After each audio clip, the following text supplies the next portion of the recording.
Harding. Welcome to my blog .stampwithelaine.com. Today I'm going to show you a great wax paper resist technique. I did this with my card club ladies in June. It makes a lovely background pattern and it is so simple to do. You probably wonder what we get up to at Card Club. We meet on the first Tuesday of each month. They normally get a technique and I will write some notes and put it on a piece of cardstock. They practice and do it on a sheet of paper and then they glue it to their notes. We usually make 3 projects, so they use the technique that they've just learnt and then they apply it to a couple of cards they make, always with current Stampin' Up product. And more often than not, they also get to make a 3D project. And last month they got to choose whether they had the Blackberry Bliss colour or the Hello Honey colour, using the gift bag punch board. And these were the mini treat bag stamp set, I think. I can't remember what it's called, but that's what they used. And these are the petite petals flower punch and stamp set. This technique is called the wax paper resist technique. The materials you'll need for this technique is obviously an embossing folder. In class we use the new embossing folder which it matches the Bohemian DSP, but today I think we'll use this lovely lace one. Also need some wax paper, and I patiently cut these out. The brand I used is Reynolds, and you can get this from Amazon because Stampin' Up don't carry any wax paper. We'll also need a brayer, your Big Shot and multi-purpose platform, copy paper, kitchen towels, your water-based dye ink, a craft iron, and a trusty ironing board. So let's get started. Obviously you need your cardstock and other dyes and embellishments, but I'll come to that as I go along. So first we want our embossing folder, and you can use up to a maximum of 2 sheets of wax paper. Sandwich that in your embossing folder and sandwich your embossing folder between the 2 clear plates, and on tab 1 then run it through the Pick Shot, and I'll do that off camera. I'll bring in my ironing board. Now this is a tabletop one. I actually got it from a well-known Swedish store and it was only £4, and I thought, great, that goes on a tabletop. I can just dedicate that for my craft use only, and it's just perfect. Now I want to protect my ironing surface, so I've just used copy paper. Put 1 sheet down on the bottom, and I've embossed the wax paper with the embossing folder. So I'll just remove that and prise the 2 sheets apart, so I can save that and use it for another project later. Then I'll take my Whisper white cardstock, and this measures 3 3/4 by 5.5, so in centimetres that's 9.5 by 14 centimetres. So I'll put 1 sheet on the bottom, put my embossed wax paper on top. Now Stampin' Up used to sell glossy cardstock, and I've still got some left over, so I'm going to use glossy cardstock. Unfortunately they don't supply it anymore, but if you do want this glossy look you can always use photo paper, and then place that on top. So you're doing 2 sides at the same time. Then my copy paper on top of that, and now my iron should be nice and hot. I've got that on a high setting. Now if you're using a ordinary household iron, then remember to switch off the steam setting, and you just gently press. You don't want to be too vigorous, just press slightly over the whole of the cardstock. Make sure it's all melted.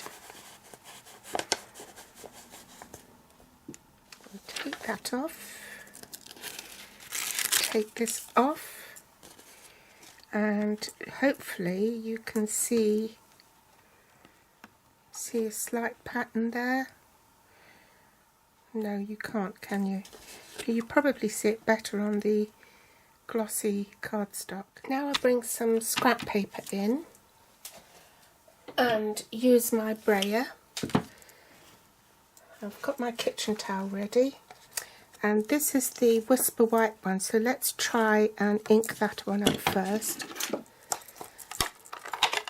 I'm using our new Watermelon Wonder, the in colours for 2015 to 2017.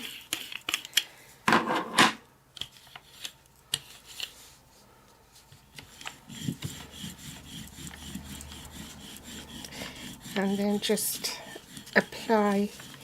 brayer it over the cardstock, and you can see the pattern emerging, can't you?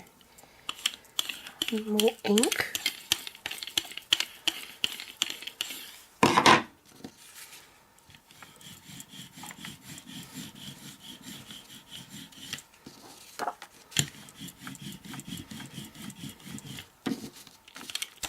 These pads are new, so they're nice and juicy. And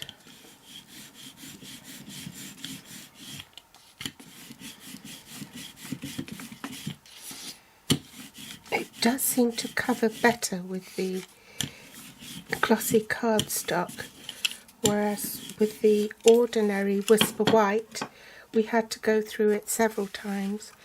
But can you see the difference? I thought I'd point out that by putting the two, if you're doing it with a glossy paper, then make sure that the glossy side is face down, facing your wax paper. It doesn't matter which side you do it with Whisper White, because it will absorb equally.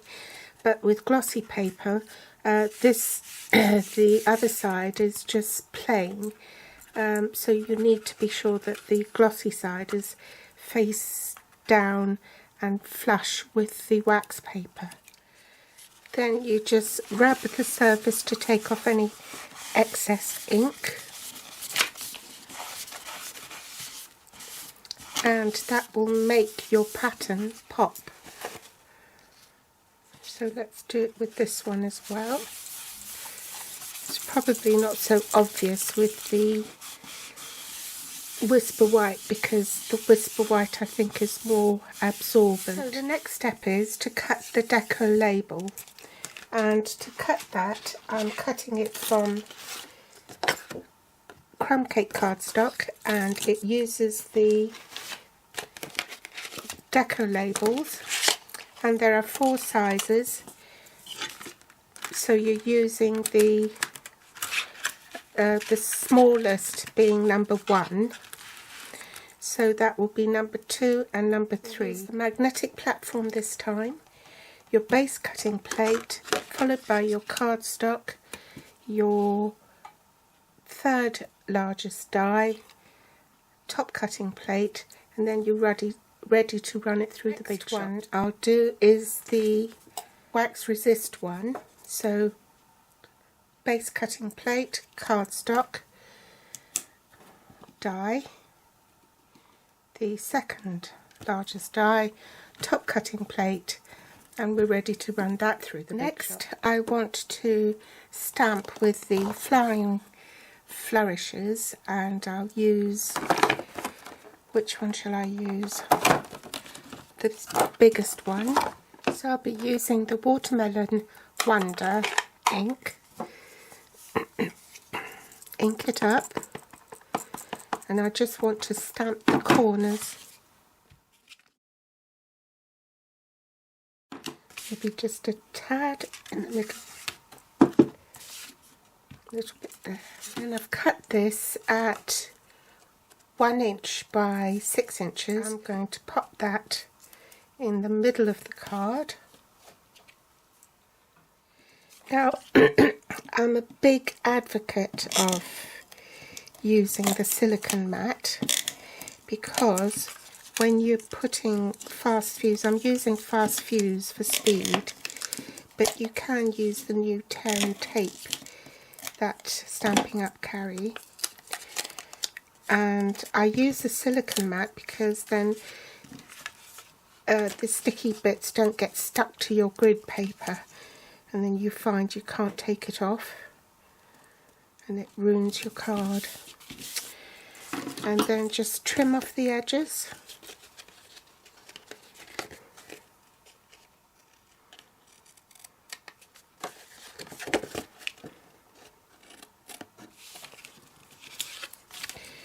I popped some dimensionals on the back.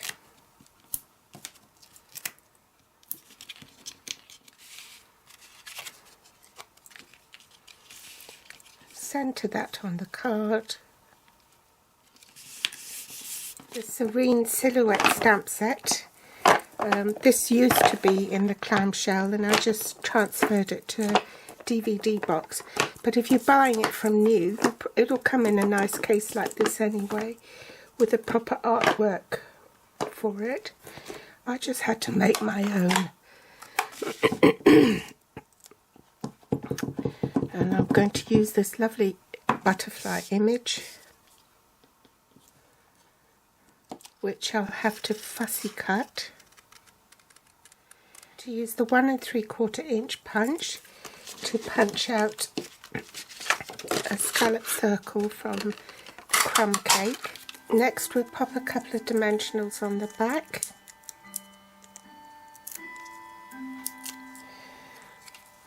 And that's my clock in the hallway. Oh, wrong one. Pop that on there. A bit of fast fuse on the back here. To make that lovely background. And some more fast fuse on the back of this. Make sure the butterfly is upright. And then we're going to be using these new white perfect accents.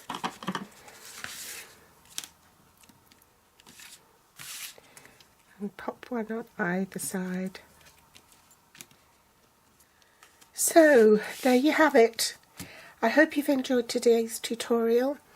You'll find all the supplies I used available at my online store, which you can find via my blog .stampwithelaine.com. Just click on the shopping cart in the right hand column of my blog. You can also connect with me through my Facebook page or my YouTube channel here at stampwithelaine.com. Thanks for watching, and I'll be back soon.